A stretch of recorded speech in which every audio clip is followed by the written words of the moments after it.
Vera pedaled her old bicycle slowly through the quiet morning street. The tires were almost bare, and the chain made a creaking sound with every turn. Her daughter Evelyn sat on the back seat, holding tightly to her worn school bag. The bag had faded cartoons on it, barely visible from years of use. Vera had patched it so many times. She had lost count. As the wind brushed their faces, Vera looked back and smiled. Her smile was tired but full of love. Evelyn smiled back, but her eyes looked worried. She was only 8, but her heart carried more weight than most adults. David stood in front of their small house waving at them. He had already worked a night shift and was getting ready for his second job. Their house was tiny with cracks in the walls and a leaking roof, but it was filled with warmth and kindness. Vera parked her bike near the school gate. She knelt beside Evelyn and fixed her messy hair. "Have a good day," she said softly, brushing dirt off her daughter's uniform. Evelyn nodded and walked toward the school building. Her shoes were torn. At the sides, her socks didn't match, and her skirt was too short. She could feel the stares, the whispers, the invisible arrows of judgment. Still, she kept walking, head down, heart pounding. She passed a group of students who turned their heads and stared. She heard a giggle behind her, but she didn't look back. Inside, her tiny hands were shaking. Vera stayed by the gate a few minutes longer. She watched Evelyn disappear into the building.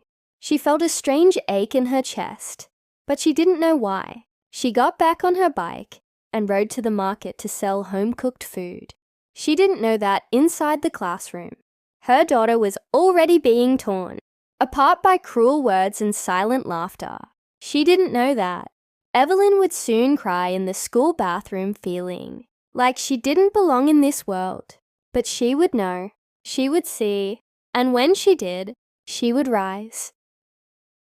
The classroom buzzed with chatter as Evelyn entered quietly. She sat at the last desk, by the window, her hands holding tightly to the edges of the table. She prayed to be invisible, but prayers like that are rarely heard in a place where cruelty wears a child's face. A girl with shiny shoes and braided hair looked at Evelyn and smirked. "Why are you even here?" she said loudly enough for others to hear. "Your bag looks like garbage. Your shoes are falling apart." Another boy laughed and joined in. "Your parents must live on the streets. Maybe they pick trash for a living." Evelyn felt her throat close up, but she didn't cry. Not yet. She looked at the blackboard trying to focus, but the laughter kept rising behind her, like a wave she could not stop. During break time, she sat alone under the stairs. She opened her lunchbox carefully. Inside was plain rice and fried egg, the only thing her mother could afford that day. Across the schoolyard she saw other children with colorful lunches, sandwiches, snacks, fruits. She saw them laugh together, share jokes, swap treats. She looked down and took small bites, pretending she didn't mind. But she did. Every bite burned in her chest, not because the food was bad, but because the world kept telling her she was not enough, because her parents were not enough. Later that day, one of the boys threw a paper at her. When she opened it, the words were messy and mean. "Poor girl with a poor life. Go away." She folded the paper slowly and placed it inside her pencil box, not to keep the words, but to remember the feeling. She didn't know why she kept it, but something deep inside her told her that one day it would matter. When the final bell rang, Evelyn walked out of the classroom slower than usual. Her back was heavy with shame. Her eyes searched for the gate, and there she saw her mother waiting with the rusty bike, smiling, as if the world had not just broken her daughter in half. Evelyn climbed onto the back seat of the bicycle without saying a word. Vera noticed the silence immediately. Her daughter usually talked about her favorite teacher or the birds she saw on the way, but today there was nothing, just the sound of the rusty chain and the quiet wind. Vera glanced back and saw her daughter's face turned to the side. Her eyes were swollen. "Have you been crying?" Vera asked gently, but Evelyn only shook her head. They reached home, and David was waiting by the door. He opened his arms, and Evelyn ran into them. She buried her face in his shirt and finally let the tears fall. David carried her inside and sat on the floor with her in his lap. "Tell us what happened, sweetheart," he said softly. Evelyn looked up. "They called me poor. They laughed at my shoes. They said you and Mama live in the trash." She tried to say more, but the words crumbled into sobs. Vera sat down beside them, her hands trembling. She looked at David and saw the pain reflected in his eyes. Their child was hurting because they were poor, not because of what they did, but because the world saw their struggle as something shameful. David held Evelyn tighter. "You are not less because we have less. You are gold even if your shoes are broken." That night after Evelyn went to sleep, Vera and David sat at the table in the dim kitchen. The light bulb flickered above them. "We have to change something," Vera said. "We work so hard, yet our child cries herself to sleep." David nodded slowly. "We need more, not for us, for her, so that one day no one will ever look down on her again." They made a promise in that small kitchen, a promise that they would break their limits, a promise that they would rise, no matter how long it took, no matter how hard it would be. Before the sun could rise, Vera was already up. She boiled water on a small stove and packed food into plastic boxes. She had learned how to make simple meals that people in the market liked. David left even earlier. He started working 2 shifts instead of 1. At night, he cleaned offices. By day, he carried bricks and cement at a construction site. His hands were blistered, his back always in pain. But every time he looked at Evelyn's sleeping face, he found strength he didn't know he had. Vera walked from shop to shop, asking if they wanted lunch deliveries. Some rejected her, some laughed, but a few said yes. She cooked with borrowed pots and used firewood when the gas ran out. She walked for hours with a basket full of food. Her feet swollen, her arms sore, but she smiled to herself because every coin she earned was a step closer to her daughter's smile. They stopped spending on anything that was not essential. No new clothes, no eating out, no small comforts. Every coin went into a metal box hidden under the bed. They called it Evelyn's future. Evelyn noticed the changes. She saw her mother leave earlier and come home tired. She saw her father fall asleep at the table, still wearing his uniform. Sometimes she woke up at night and found her parents sitting on the floor, planning, writing, counting money. They never complained. They just kept going. And slowly, very slowly, the coins in the metal box started to grow. Vera looked at that box every night, not just as money, but as hope. Hope that one day Evelyn would walk into school and no one would dare laugh at her again.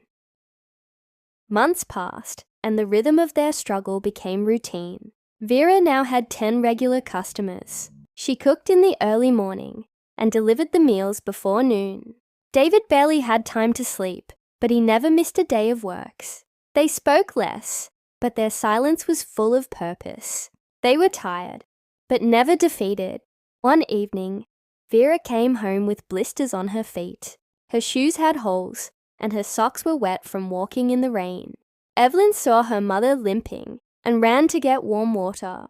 She sat on the floor and washed her mother's feet with trembling hands. "You work so hard for me," Evelyn whispered. Vera stroked her hair. "You are the reason we keep going. You are the light in our dark." At school, Evelyn still sat alone, but she stopped crying. She began to draw in her notebook, small drawings of her family, her father holding bricks, her mother with cooking pots, and herself standing between them. She did not hate her life anymore. She just wanted her parents to be seen the way she saw them, as heroes. One day a teacher noticed her drawings and asked to see more. The drawings were rough, but full of feeling. The teacher smiled and said, "You have a gift." It was the first compliment Evelyn had received in a long time, and it stayed in her heart like a tiny candle. Meanwhile, Vera saved enough to buy a used food cart. It was dented and old, but it had wheels and a little roof. She painted it by hand with bright colors. She named it Evelyn's Kitchen. People started to notice. Some came just to see the woman with tired eyes and a warm smile. Some stayed because the food reminded them of home. The metal box under the bed was replaced with a bank account, and in that account lived every drop of their sacrifice. The cart became more than just a way to earn. It became a symbol. People in the neighborhood started talking about the woman who never gave up, about the man who worked 3 jobs without rest. They called Vera and David the quiet fighters, and slowly the whispers that once mocked them turned into words of admiration. One day, a local food blogger passed by and tried Vera's cooking. He took photos, wrote about the flavors, and the story behind the cart. By the end of the week, people lined up on the sidewalk just to taste her meals. Vera could not believe it. Her hands shook as she handed out food. But David stood behind her, helping pack orders. They were side by side, as always, as one. With the extra income, they bought new uniforms and shoes for Evelyn. She held them close, as if they were made of gold. The next morning, she wore them proudly. As she walked through the school gate, heads turned, whispers followed. But this time, it wasn't laughter. It was surprise. The girl with the broken shoes now looked like everyone else. No, better, because she wore something no one else did. Pride. The teacher who had seen her drawings entered her in an art competition. Evelyn hesitated, but her mother told her, "Let them see who you are, not through their eyes, but through your own." Evelyn drew a picture titled, "My Mother's Hands." It showed Vera cooking, with steam rising around her, and sweat on her brow. It showed love in every stroke. She won second place, and when her name was called on stage, she looked out and saw her parents crying softly in the crowd. It was not just a certificate. It was proof that even pain can bloom into beauty. With the prize money from the competition, Vera bought new ingredients, better rice, fresher vegetables and spices she had only dreamed of using. The cart transformed from a simple food stand into a mobile kitchen that drew attention. David designed a small sign with bright letters, "Evelyn's Kitchen Made with Love." People began to line up even earlier. Some came from the next town, others just to meet the woman who became an inspiration. One afternoon, a businesswoman visited the cart. She tasted the food, closed her eyes, and said, "This is what home tastes like." She offered to invest and open a small restaurant with Vera as head cook. Vera hesitated, her hands shaking. She had never imagined a place with walls and tables and a real stove. But David held her hand and nodded. "You are ready." They signed the papers, and the restaurant opened within 3 months. It was small, but full of light. Vera cooked with tears in her eyes the first day. David served tables with a smile that reached his soul. Evelyn helped after school, wiping tables and greeting customers. It was not just a restaurant. It was the beating heart of their dream. At school, Evelyn had changed too. She walked with her head held higher. The bullies still whispered, but the power of their words was gone. Because now Evelyn knew her worth. Not through money, but through what her family had built together. One of the boys who used to mock her sat beside her in art class. He looked at her drawing and said, "I didn't know you could draw like that." Evelyn looked at him and replied, "There's a lot you never knew about me." Then she turned back to her work, peacefully, without anger, because the storm in her had already passed. The restaurant grew faster than anyone expected. Reviews filled the internet with stories of a mother's hands and a family's courage. Vera was invited to speak at a local event for women entrepreneurs. She stood on stage in a dress she had sewn herself. Her voice trembled at first, but she spoke from her heart as, "I used to cry in silence while watching my daughter break. Now I smile because she rises every day with strength I never taught her." She taught me. David was offered a position to manage a logistics company. His hard work and honesty had caught the eye of someone who believed in second chances. he no longer carried bricks, but still came home tired. Because now he worked for something bigger, for the life they once only dreamed of. Together, they moved into a small but beautiful home near Evelyn's school, with clean walls, a garden, and a room filled with sunlight for Evelyn to draw. On the first day in her new school year, Evelyn wore a neat uniform and new shoes. But she carried her old bag, the faded cartoon still barely visible, because it reminded her of where she had come from, of every tear, every insult, every moment of doubt. In class, a new teacher introduced a project about telling your story. Evelyn stood in front of the class and held up her drawing. It showed a broken bicycle, a tired woman, a man lifting heavy boxes, and a little girl walking through the rain. "This is my story," she said softly, "but it is also the story of every child who is laughed at for being poor, and every parent who chooses to fight instead of give up." No one laughed. Some looked down in silence. Some wiped tears, because her voice was no longer small.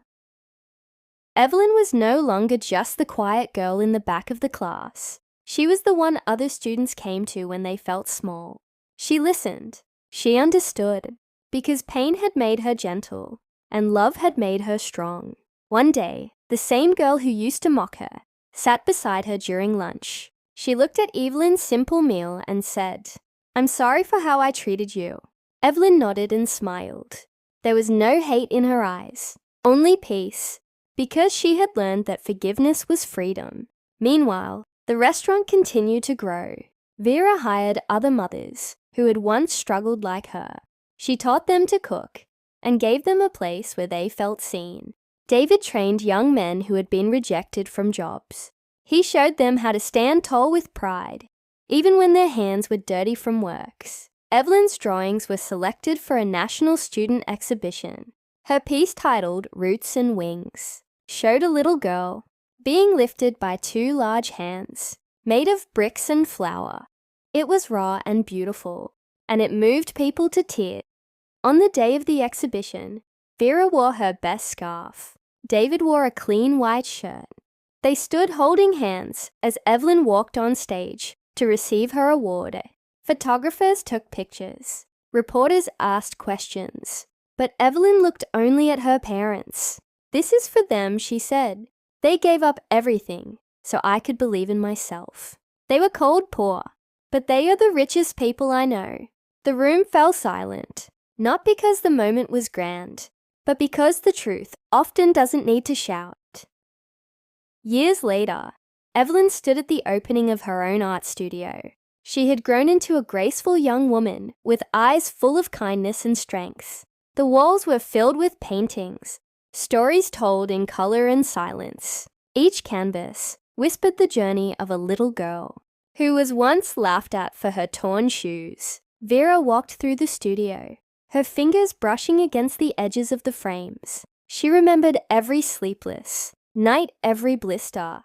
On her hands, every moment she almost gave up.